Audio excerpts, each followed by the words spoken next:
On this episode of Star Trek Universe, we're discussing Strange New Worlds 210, the Season 2 finale, Hegemony, right after these words from our mystery sponsors. Hegemony Cricket. Well, they do look like crickets. The younglings look like big crickets. They do a bit.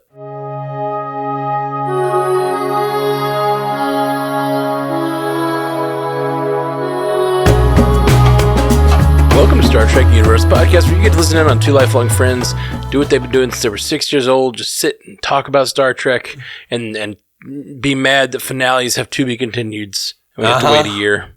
Damn it. Maybe longer because of the strike. Oh, that's terrible news. I know. Damn it, Lore, with your Power Rangers facility full of Borg. Yeah. Bullshit Descent parts 1 and 2. It's one of the ones I remember watching and being like, dang it, it's going to be so long till the next one.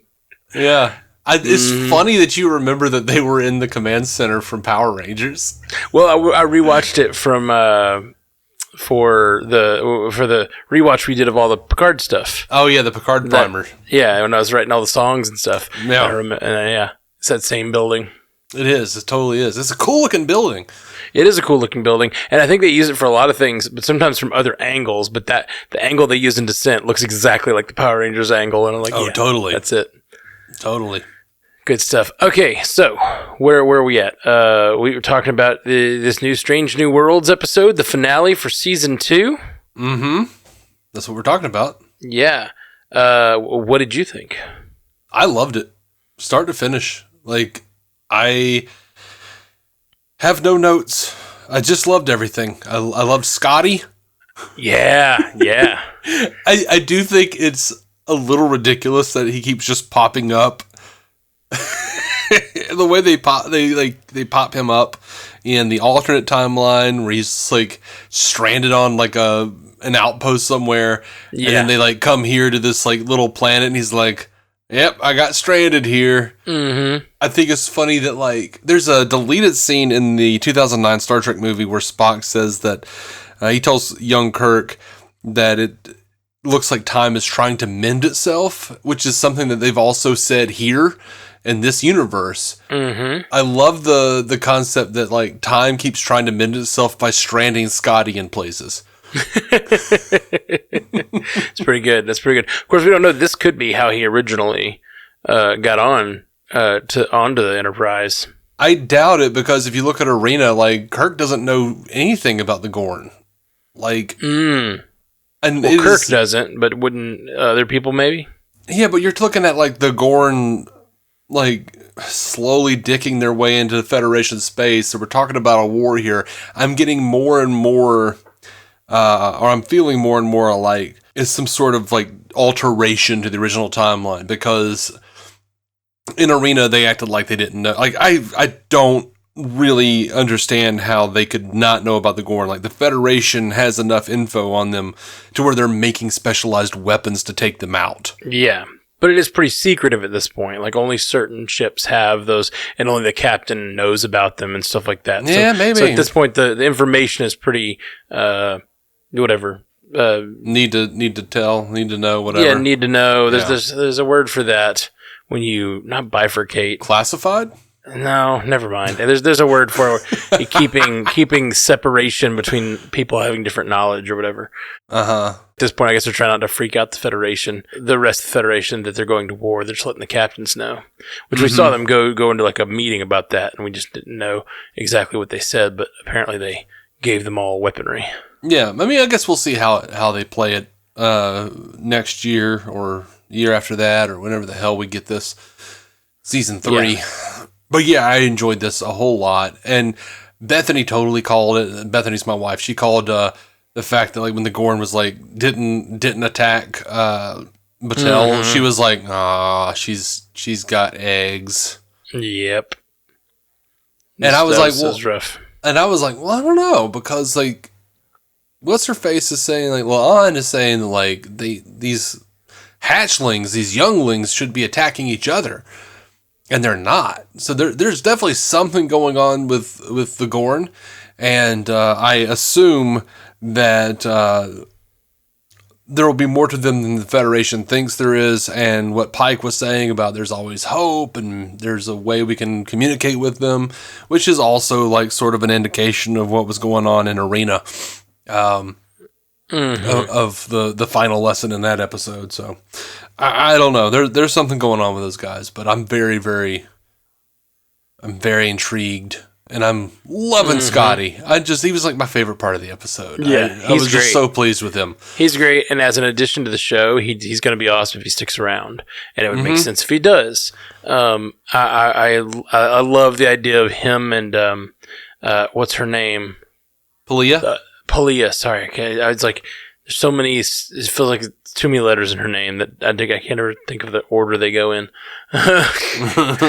Palia, like, they both have those really broad accents. Like, I just love the idea of them yelling at each other in engineering, and like the fact that they have this relationship that he's her best student, but also the worst grades. Like, she's gonna be like weirdly disappointed in him for like, you know, being the guy he is, but also being so intelligent. You know, it's gonna be a really good dynamic, I feel like. Yeah, and then I think he's the first actual Scottish actor to play Scotty.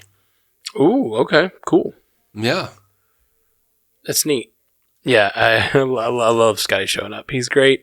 The portrayal's great, and he looks enough like doing that. When he popped his head out, I was like, Scotty.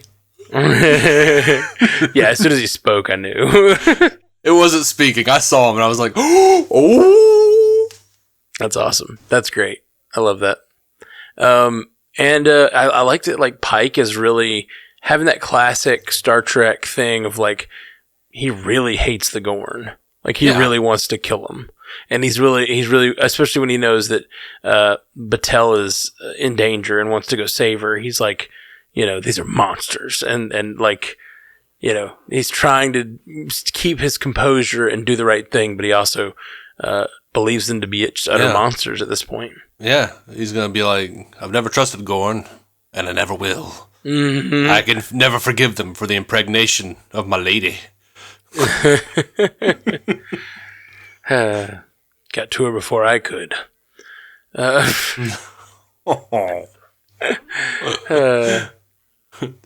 They penetrated her cayuga.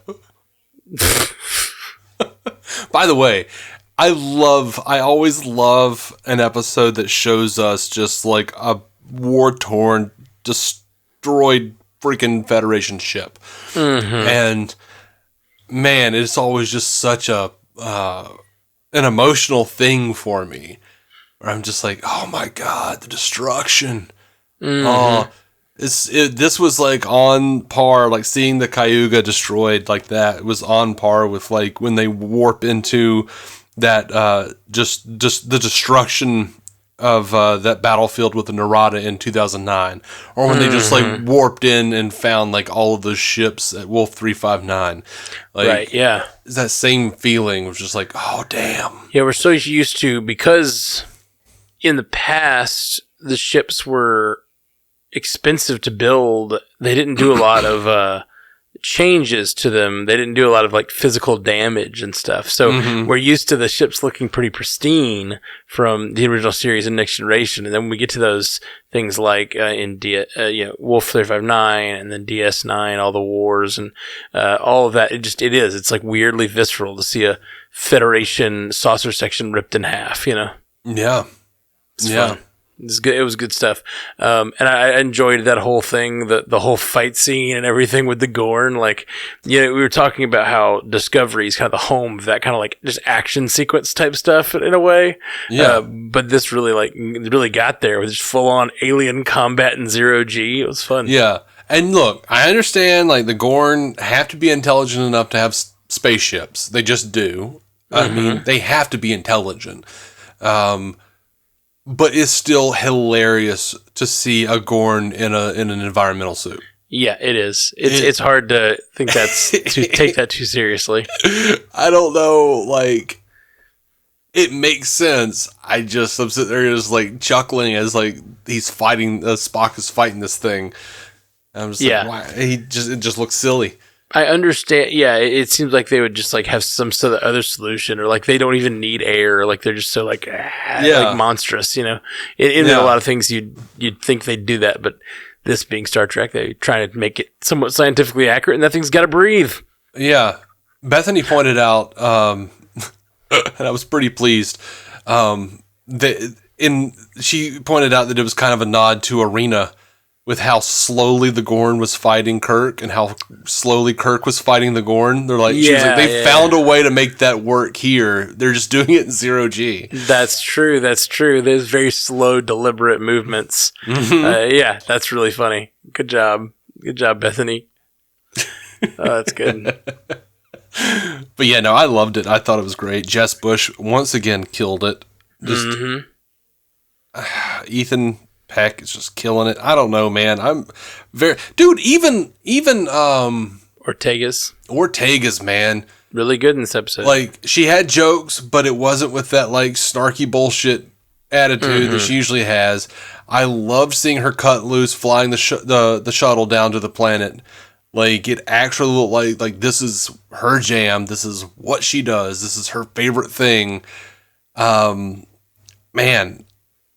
And,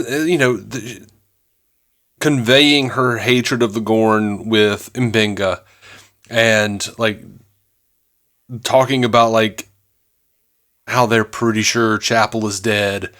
I don't know, man. It just, it hit all the right notes. Even M'Benga, like, in light of him killing that Klingon earlier this season, where he's just like, yeah, I'm down to kiss him, Gorn. Yeah. It's like, yep. You are not a Hippocratic man, are you? Nope. Kind of hypocritical, Yeah, man. Things get dicey on the Raggedy Edge. Oh, speaking of Firefly, we had this moment where they needed to be space debris, which is exactly how they accomplish one of the things they do in Serenity. And so, yeah, it was pretty great. They even had like stuff tacked to the outside of the ship to make them look like space debris, and they tried to float through the debris field. I was like, this is very, very Reaver-tastic. Yes, it was. Dug it. Yes, it was. Just a good episode. I like you said, from beginning to end, you like this one, and I like this from beginning to the not end, because it's to be continued. Like, I like it so far. A lot of times for me, Star Trek episodes are often really can swing one way or the other on how they decide to resolve it. You know what I mean? And the fact that this one's so unresolved, and we have to wait 8 months, and there's just this like big question mark about where these other like hundreds of survivors are, and they're like on the Gorn ship, and Pike's been told to stand down. He's already basically disobeyed orders once to go in and save these people.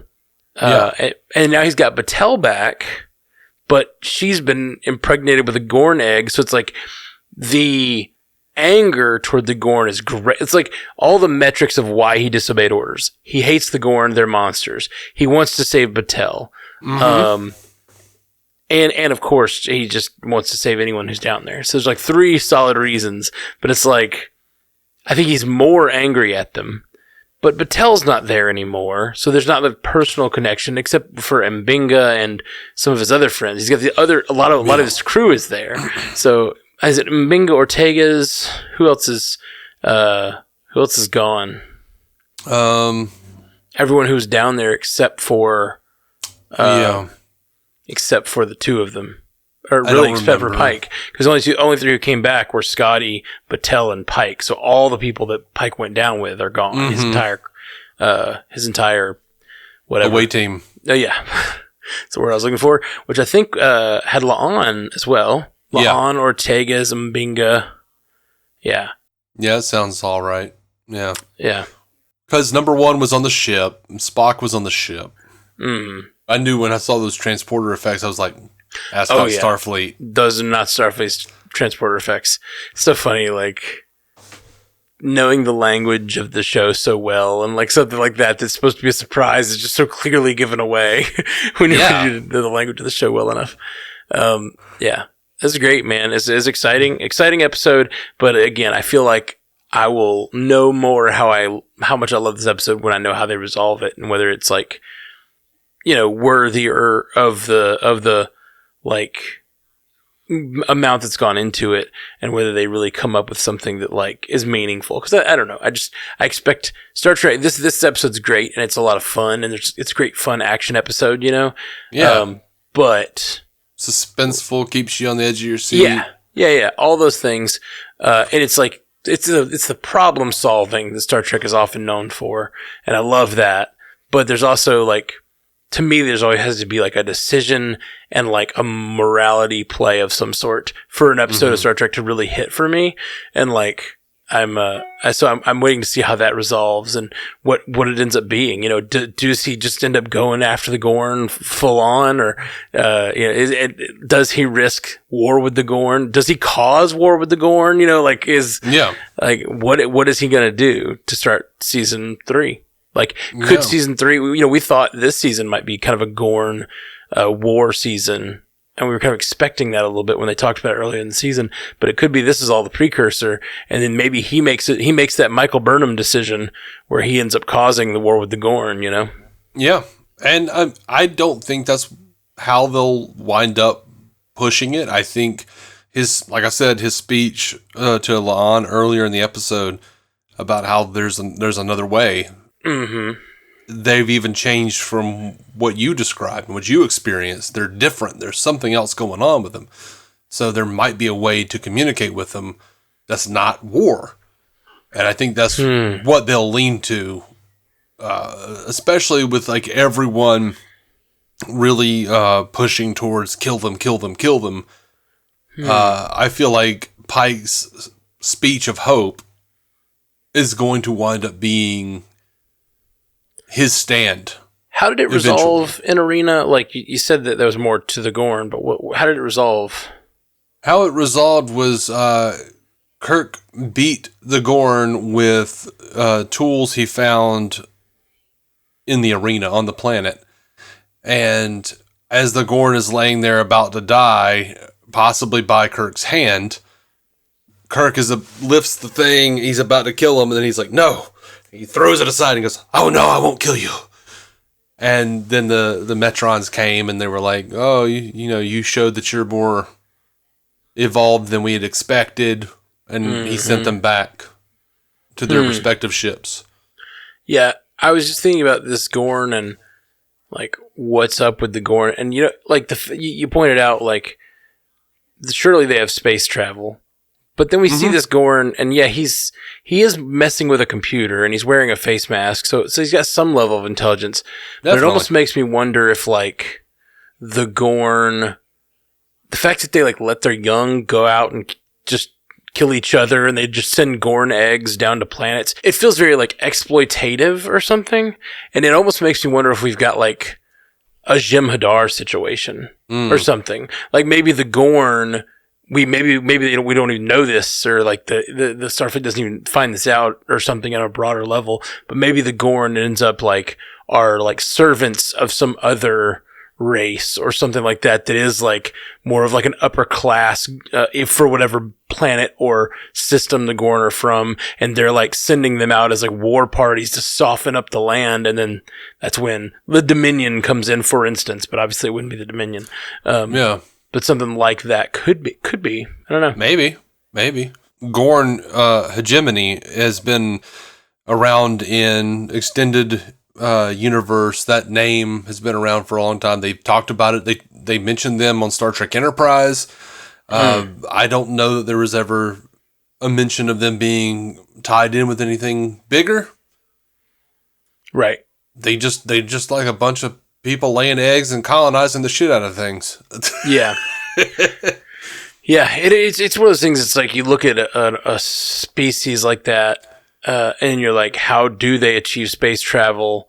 Like not because of how different they are, but because of how indifferent they are, to turn a phrase. Like, maybe it's because they have lots of eggs. Their species is just so different. But like, you think about we only function well because we have the morality to build a society. So like if you don't get to the point as a culture that you build a morality that allows you to survive together as a group and and then break down the walls between groups to, support a larger infrastructure and build spaceships, especially like spaceships that all match each other and stuff, like the Gorn seem to. They seem to have sort of like the hegemony, the fleet and everything of ships. Like it just seems like you can't do that if you're running a society by like murdering all your young and like letting them fight to the death and like letting each other whatever. Like it just doesn't seem conducive to the kind of society that would build space travel.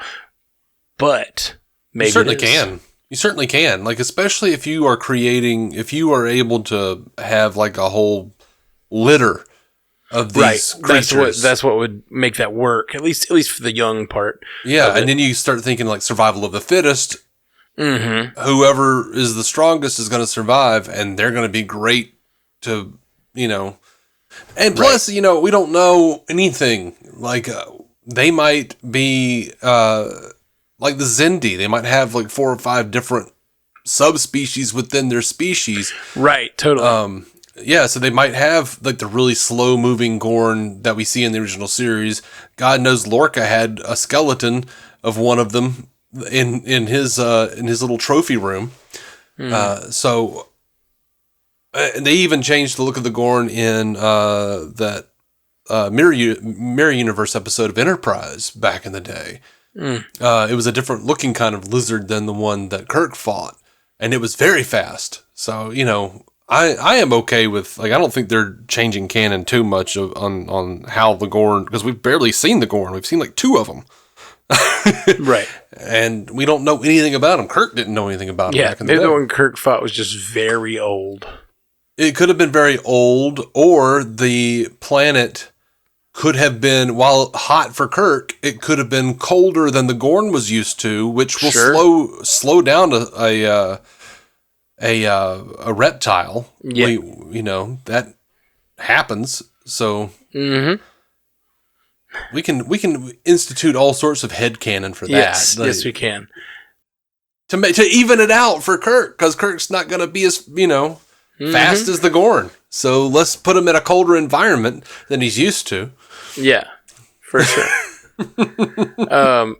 Man, well, yeah, I'm pumped, man, and I'm annoyed in the best way that this one didn't, end here or whatever. Like, I'm annoyed in the best way that we got to wait a few months because I don't know. It's fun. It's fun to wonder what's going to happen. Or a year and a half. God, please no. Please no. I mean, and they got to pay the writers and the actors, man. I know. Cool. Well, do we get any feedback yet or anything? We do have feedback. We have All 2 right, feedback. Sweet. Let's hear it. Yeah. And if you guys didn't make it in to do feedback, leave it for us anyway. We'll do it on the next episode with me and Matt. Yeah.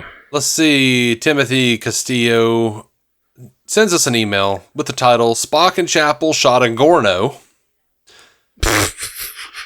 He says, Matt, Dave, how are you hanging in there, guys? Star Trek's got a fun history for cliffhangers, and this was a pretty strong one. I think it would have struck better if they hadn't actually shown that the Gorn had beamed out the personnel on the planet. Yeah, we were just talking about that. Mm-hmm. Also, if Pike, who then knew that all those people were on that ship, had looked through that easily shatterable transparent view screen, you would stew, man, and said, on fire, and then we got a to be continued, I would have been jumping around more than I did. As it was, I thought that was really good. Pike has had a fairly cavalier attitude when faced with mortal danger due to his knowledge of his future, but now with so many on the line, the last scene shows how he is being foiled by this potential no-win scenario. Ortegas is the pilot. She flies the ship. However, I would argue that she is not a leaf on the wind. Another Serenity reference. There is definitely a thing with her and Chapel now for sure, so she's at least going to live long enough for them to have a conversation about it. Waiting so long to show Chapel was a good way to increase suspense, but it cut after she looked at the Jeffries tube, and then she showed up on the bridge with no further explanation. It seemed like she should have picked back up with her pinned in that hallway. Also, these shuttles are huge, strong into a good season though. Loved seeing Scotty, looking forward to season 3. Lower decks in a month. I think she was looking at the escape hatch so she could get outside and talk to Spock, get his attention. And I think she was trapped right outside of the bridge, because then when Spock went inside the bridge, that same Gorn with the environmental suit was still up there futzing around with that computer. So I think she was outside of the bridge. Okay. Yeah, I'm not sure what the... I haven't watched it again. I did think it was odd that she's trapped in a pocket of oxygen at first. She finally does get her EV suit on or whatever. But, like, she finally gets out and, like, Spock seemed to be placing a lot of those things around her. It seems like if he's placing a bunch of those rockets, he'd want them on different parts of the ship, for like navigation purposes. It's like, it seemed a little bit like he placed at least 2 of them very close to her oxygen pocket. Yeah. I mean, I think it was just, the pertinent parts of the primary hull of the saucer section so that they could steer it. But yeah, exactly. Yeah. But you'd probably want those to be a little more spread out. It's not really a flaw. It's just kind of funny. Yeah. Tim also writes back in and says, "Crap, I thought of a better subject line. Gorn, baby, Gorn." So much better and more tasteful. I hate myself now. No, I like the other one too. Yeah, they're both great. You got 2 for the price of 1. And keeping in line with Tim's first subject line, Stu sends us an email titled Gornography. See, now you should feel bad, Tim. You made the same joke as Dave's alternate personality. He's not my alt.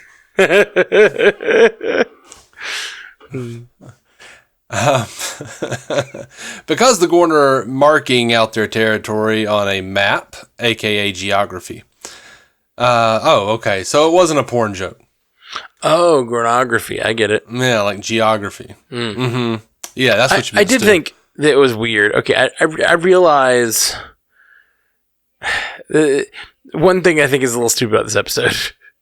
I realize that the Gorn draw this line and they're like, yeah, you want to go to war with us? Here's a line. You cross it, we're at war. And that's the whole thing, right? Yeah. But they just destroyed a Federation vessel. Mm-hmm. And did they not? They destroyed the Federation vessel, but that vessel was in their space outside of... They sent that to show the Federation, this is where our space is. We just took this planet, which was outside of Federation space. So this is ours. Okay. We destroyed this. This is our space. You didn't know, but now you do. So now you don't have any excuse to cross that line. Okay. I still don't like it. I mean, that's what war is, man. Right. But they just destroyed their ship and are actively hunting their people. I just don't see a stand down order being appropriate. Yeah. They were in our space. Yeah, I don't know. You might not have known it, but now you do. That's not. I just don't see that being how any quasi military would function. They're people directly under attack, and they're gonna just let the Gorn have them. I don't know. I don't know, man. I don't know. These things are dicey, and they're hard to suss out. Not an easy decision. But yeah, it just seems crazy. Because if they cross that line now, they're plunging the whole quadrant into war. I get it. Yeah. Stu continues. Idyllic setting where Batel is having long-range communication with her boyfriend as the opener of the finale, and the screen is glitching, and then cuts out, and then she has to turn to a guy in a red shirt for advice. I can't see any way this could take a turn for the worse. It took a turn for the worse.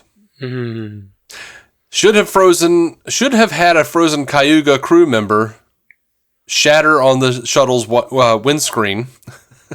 Windscreen. Oh my God.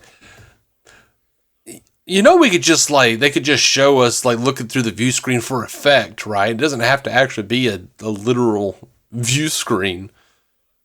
It doesn't have to be a window. I mean, that bulb on the top of the Enterprise, we flew in and looked through there in the cage, for God's sake. Is that bulb just a big skylight? It was so. On the Enterprise D. Yeah, I always thought so. Why is that any worse than a windshield for a view screen? Well, I think his point is that, like, exactly, that's a bulb in the very top, right? Uh-huh. And so like a target. Right. But if you're looking through that, and we've seen that multiple times be a window, then directly in front of you can't also be a window. It can. Because of the shape of the ship. No, it can. No, it can't. The bridge isn't that big. If the bridge is in the center of the ship, it can't also be on the front of the ship. Is the point? But it's not on like the front. It's on like that view screen is on like the front side of that quote unquote bulb. I don't know. It's not the same thing as that like strip of lights on the secondary hull. Not on the secondary hull, the primary hull, the saucer section. Yeah. I don't care either way. Yeah, I don't really either. It's a space show. I don't think Spock would enjoy horror movies. Quote, while splitting up would cover more ground quickly, the inherent danger in the vicinity would logically dictate greater safety in numbers. Also, they should have left the premises at the first sign of danger instead of going up the stairs. I also observe a tendency for the characters of African descent to be the first ones eliminated, despite my experiences showing that such people are no more or less capable than those of European ancestry. All right. Now I really want to like Mystery Science Theater 3000 with Spock. Yeah, sounds good. Barbershop now. I hardly think this is the time to get your hair done, Chris. I mean, I know you're proud of it. Check out those gilfs. Gorns I'd loathe to fight. Pulling out all the stops for this. Pulling out all the stops for this season finale, Stu. Stu says, Scotty, and he's played by an actual Scottish actor at last. Hashtag representation matters. He says, honestly, they should just let Pike go on a suicidal mission like he wanted. He's got impenetrable plot armor, remember? Though maybe he's trying to avoid survivable wounds. Like his visions of the future. Don't say his dick wasn't bitten off by a Gorn, did they? That's true. I mean, yeah, I guess he could lose his dick to a Gorn. It's true. It's a good point. I mean, you know, it's a valid point. And Gorn, they don't wait till they're of age to bite your dick off. Baby Gorn. Child dick biting soldiers.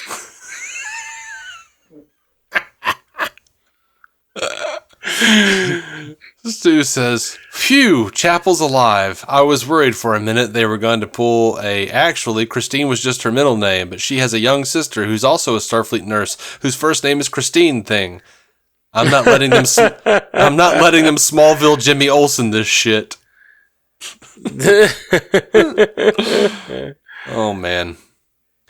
Okay, so maybe the Cayuga's view screen is a window. But that doesn't mean the Enterprise's is. And that doesn't change the fact it's a stupid design choice to put the bridge right up on the edge of the ship when you can just feed the view to a more secure location deeper in the vessel. But sometimes all your view screens are out, man. You gotta navigate by the window. Yeah, man, sometimes you gotta do that. They learned that during the Romulan War. That's right.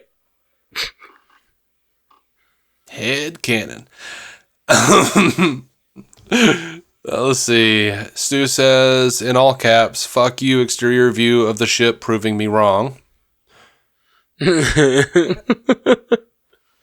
And fuck you, AMPTP, for not getting the WGA and SAG what they want and potentially lead to us not getting a conclusion to this for years. Yeah. This was a really good episode that ably served as a climax to various things throughout the season and did surprise me with it leading to this suspenseful cliffhanger. Not really sure how they're getting out of it beyond Scotty and Pelia rigging his device up, and I feel a simple rescue from more Starfleet ships could be anticlimactic. I absolutely think this is going to start anticlimactically. That's how these always start. It's always like, the big thing's about to happen, and then something happens to relieve the tension for another 45 minutes. Aren't Section 31 doing anything about this Gorn situation? Though maybe also Pike disobeying orders to go on a rescue mission could be a key plot point too, where he starts to get pushed out of a direct command decision due to how it's arguable he escalated the situation right there. I like that the Gorn are kept as an actual sinister-looking threat for now, and we just need to communicate better, which is noble, but a little overdone. Sometimes you just want a bad guy to fight, and we have plenty of time to get to the point where one's a bartender in lower decks.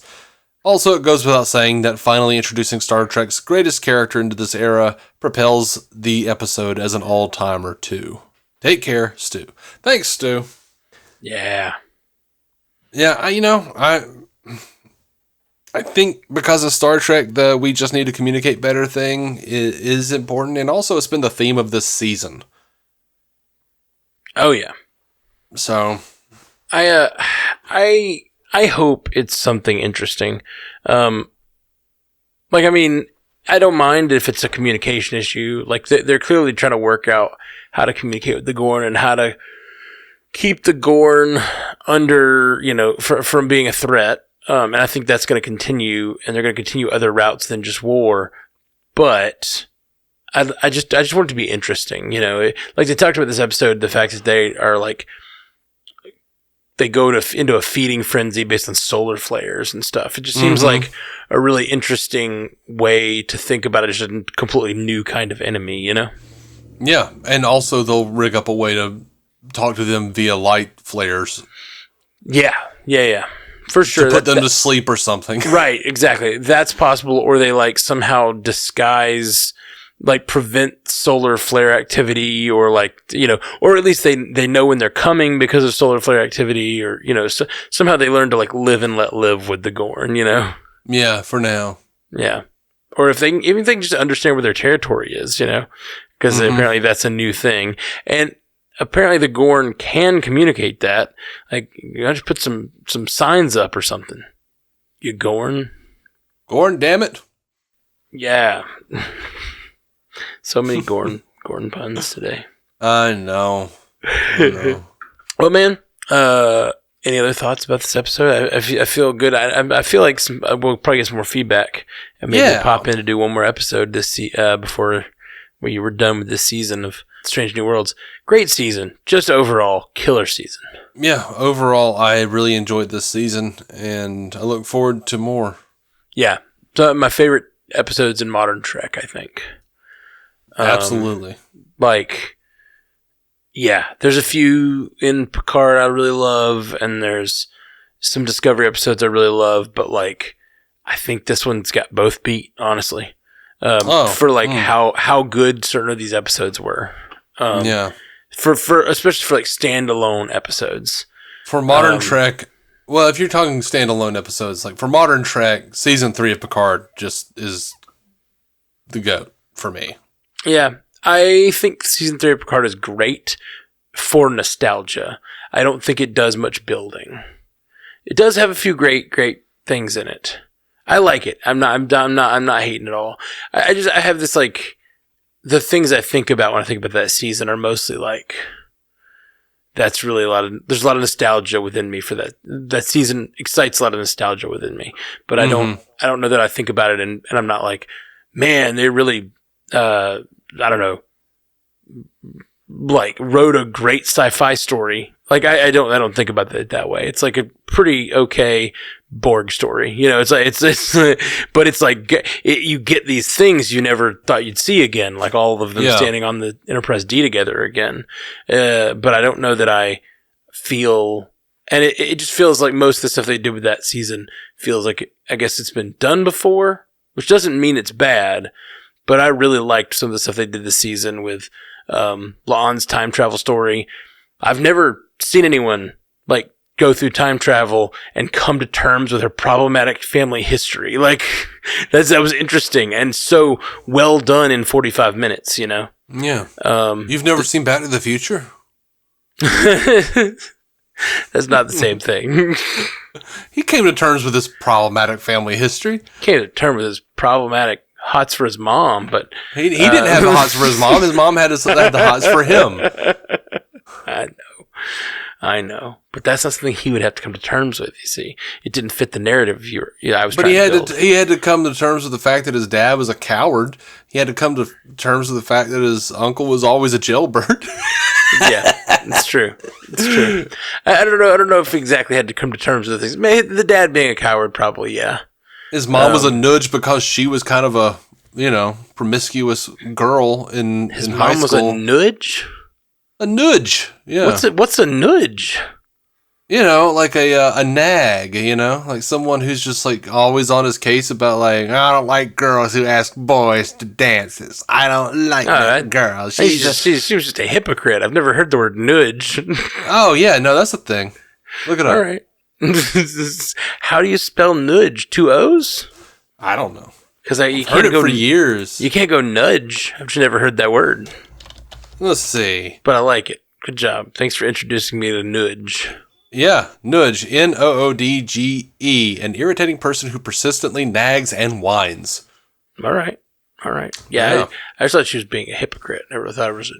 Sure. Most nudges are, but they're a hypocrite from experience. At least that one was. Yeah. No, you're right. That's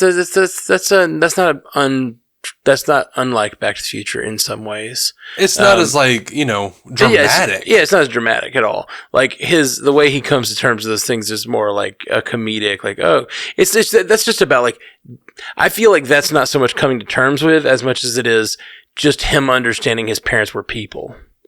Mm-hmm. Which is kind of what happens here. But here it's like, there's just so much weight on her about like how her family history is like this just terrible weight on her. And in one episode, they both let her experience life without that through Kirk's eyes.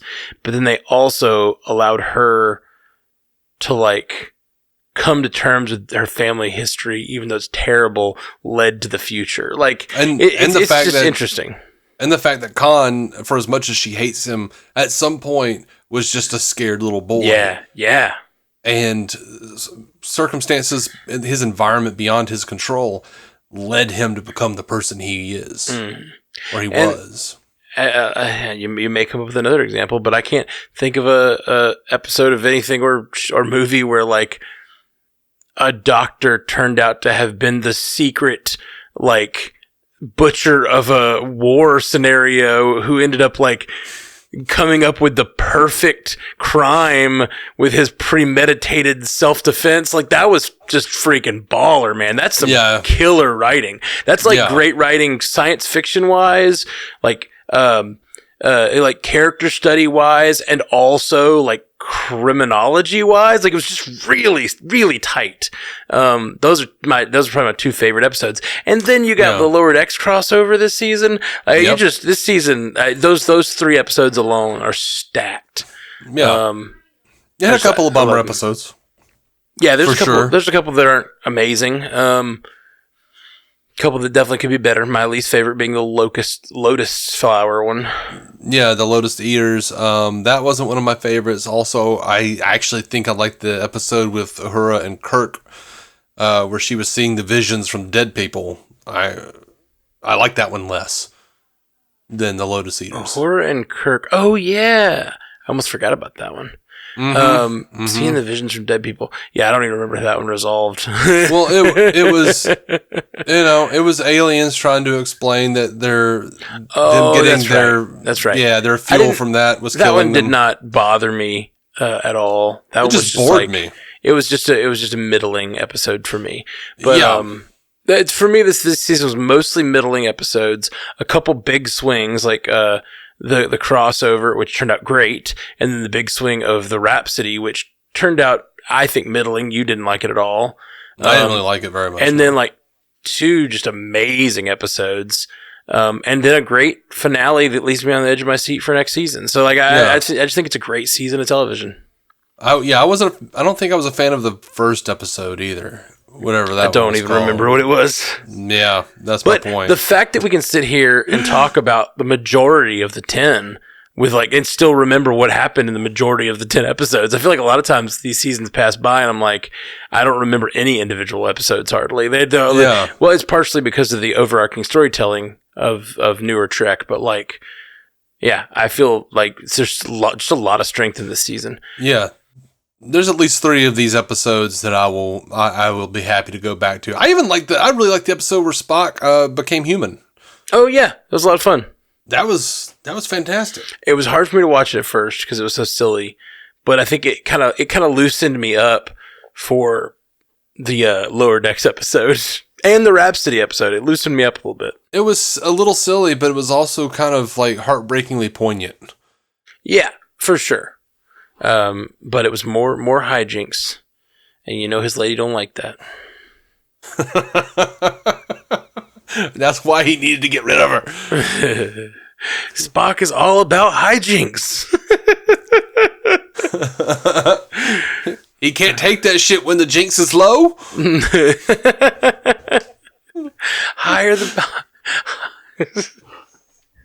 Higher, further, faster, jinx, baby. Okay, sorry. All right. Well, I think that is about it for us tonight. If you guys have any more feedback, send it in. We'll probably do another feedback episode if we get some. And otherwise, I'll probably be stopping in for some news episodes if we get a bunch of news episodes. Otherwise, I'm taking a little break because I got a really busy couple weeks coming up. You do. And we got a Star Trek break. And I'm taking a little break from Pandavision and Bingers Assemble. And I'm going to be focused on this. We hadn't talked about much on the show at all, but we got the MCU cast is doing a whole new thing with a new ad partner. And it's going to be a lot. It's going to take an adjustment period. So I'm excited, but it's going to be adjustments. I hear you. I hate adjustments. It sounds exciting, but also tedious and horrible. Yeah, I mean, I don't. We haven't really talked about it. It's not that horrible. It's just it's going to take. So the thing they require for us to work with them is they require a lot more planning.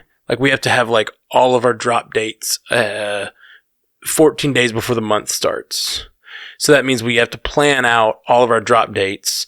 And then they sell ads based on those specific drop dates, and we have to do them as part of the show. So they have to feel the ads have to be integrated into the show. So instead of putting ad breaks in like we do now, where there's whatever, it'll be us actually live reading the ad as part of the show, like a lot of the bigger podcasts do. But that just takes a lot of. We did talk about this. Oh, we did? Yeah. It just takes a lot of planning. Yeah. I hadn't mentioned it on any of the shows, but I didn't know if we'd talk directly about it. But yeah, it just takes a lot more planning and writing a script out and knowing what you need to say. Normally when I have to do an ad read, I spend 15 minutes kind of messing around with it, rewriting it, and and then I just read it. Now I've got to do it while interacting with other people, but making sure to say the right copy, and it's just going to be a learning curve. But it'll be good. I'm excited. Yeah, I mean, that sounds cool if you're excited about it. Yeah, For me, it sounds like torment. Yeah. Well, any learning a new thing is always kind of tormenting, right? Sure. For me, it is anyway. Well, the worst part to me sounds I'd be fine with live ad reads, but I think the worst thing to me feels like it would be having the drop dates specified and having to stick to that. Yeah. You can't be well, I'm just not doing sometimes you just have a busy week with other life stuff and you just have to be well, I'm just going to not do that episode this week, like as we have to do with Star Trek all the time, or we have to push it a couple days or whatever. Yeah. And MCU Cast for a while, we've tried to do a pretty like steady release schedule, but this will just be like, oh, we're locked in. We got to do it. And we're going to have a backup plan if I can't do it, or if Jeff can't do it, or if Ashley can't do it, or have other people kind of on call and stuff. So it's just going to be a whole just change of like the way we think about the show and the infrastructure and doing it. And the whole point is it's basically trying to go pro with it and make the show a professional show. And like up until now, it's just been us sitting in rooms chatting. So it's going to be a little bit different and interesting endeavor.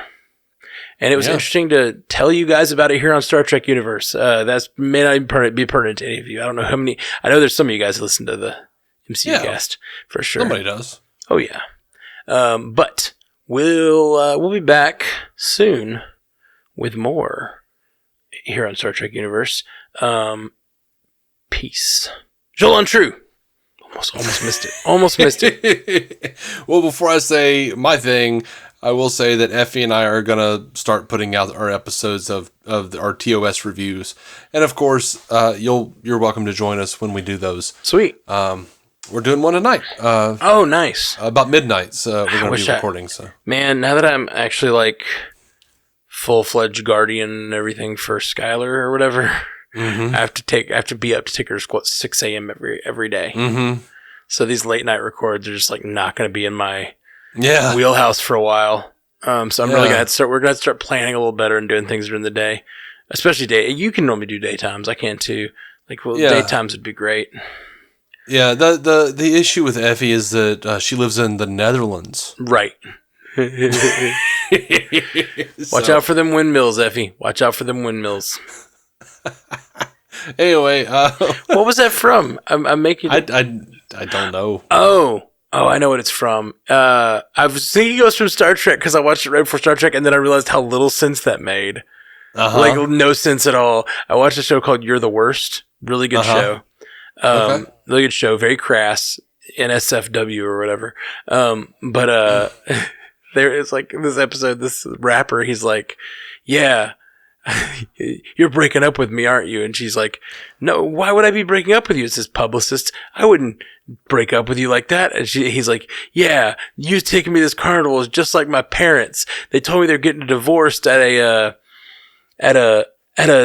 putt-putt golf place, and now I can't look at windmills without crying. and then later on, like way deeper in the episode, someone says, we put a tour together through the Netherlands or something, and he's like, as long as we could stay away from the windmill parts, I'm good.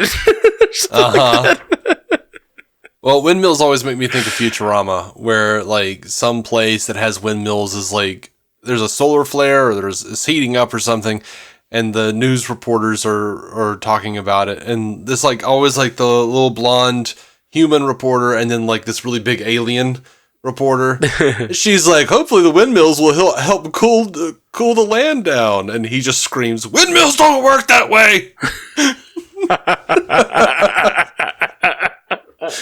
So for years on DC on Screen, we like Jason and I would be talking, or somebody would leave feedback, and we'd just be like, windmills, and that was not contextual, but that doesn't work that way. Love it. All right, guys. Anyway. Joel Untrue. Live long and prosper. Thank you for listening to the Star Trek Universe Podcast, a Stranded Panda production. If you'd like to hear more from David C. Robertson, check out the DC On Screen podcast or maladjusted.tv for his web videos. If you'd like to hear more from Matthew Carroll, check out the Marvel Cinematic Universe podcast or listen to his music. Just search for Matthew Carroll anywhere you get music.